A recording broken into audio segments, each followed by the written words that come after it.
This brings up just a question around like, because of the nature of what you do and the content that you create and just the fact that you are such an inquisitive and open person in the relationship, do you feel like it doesn't allow him the room to maybe explore that for himself, to be more of that? I'm asking because I experience that sometimes in my relationship where like I feel like I'm more vocal, like in the bedroom.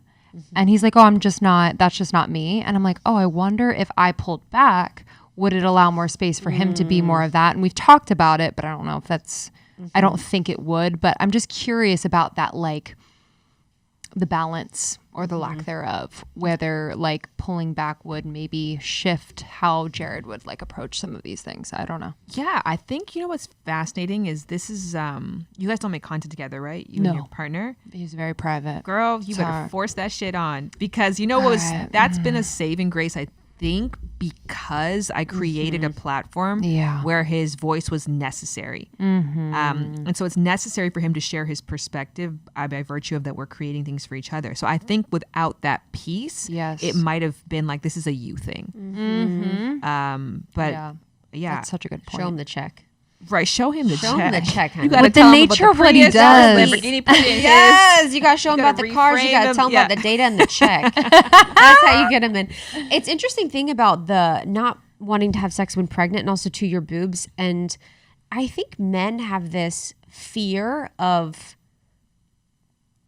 that like primal instinct sometimes, like where it's like, oh, I'm gonna hit the baby. They like, it's almost like a good guy complex where it's like, I don't want to hit the baby, or I don't want to use the boobs in a way that's disrespectful because now this beautiful being is using them. And I love this person. I don't want to like say these things to her that are like raunchy and dirty. And there's like a compartmentalization that men sort of do with women and things that they love, where it's almost like the primal aspects and elements are saved for like one night stands, one night side stands. pieces. Yeah, you know what I mean? Yes. Or I guess it's like the Madonna whore complex. Yeah.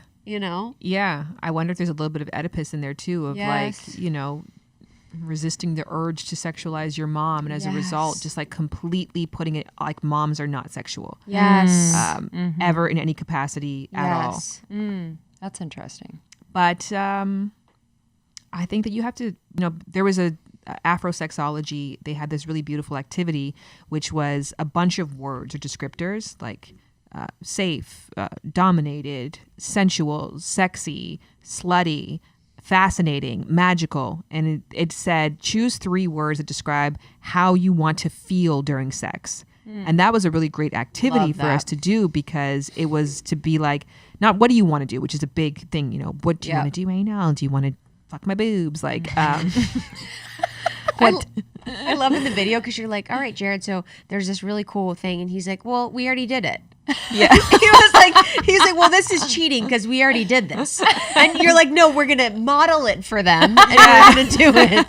He like cannot lie. Like he couldn't lie. He's like, but we've already done this. I know. He's like ruining it. Yes. He's just like, I know we did You're it. like, we're the modeling audience it for them. doesn't know that we did it. So pretend. Yes. That was a good activity though, because I circled slutty on there and he didn't guess that I would have done that. And he was like, oh, like why? And I was like, I think maybe because of the momliness, you want sex to be a different opportunity for you. And I also too, I think, to be completely honest, grew up with that idea in my head that men will want sex from outside partners if they feel like they can't be that raw carnal part of themselves with their primary partner.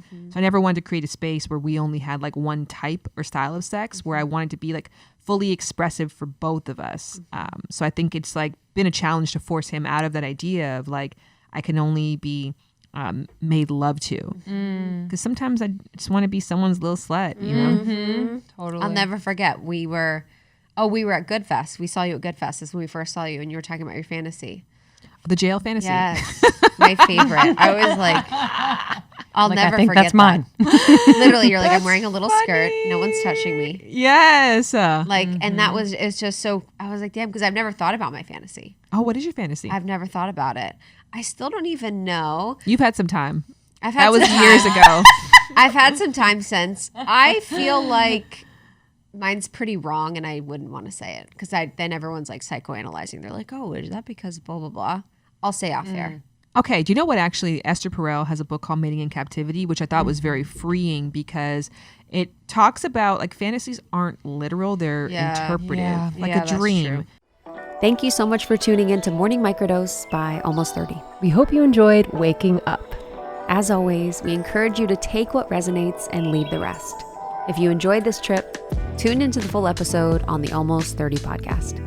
All episode information can be found in the show notes. Make sure to subscribe, and if this becomes a part of your morning routine, be sure to share it with a friend. We have new inspiring doses Monday through Friday. Follow us on Instagram at Morning Microdose, and follow Almost 30 at Almost 30 Podcast.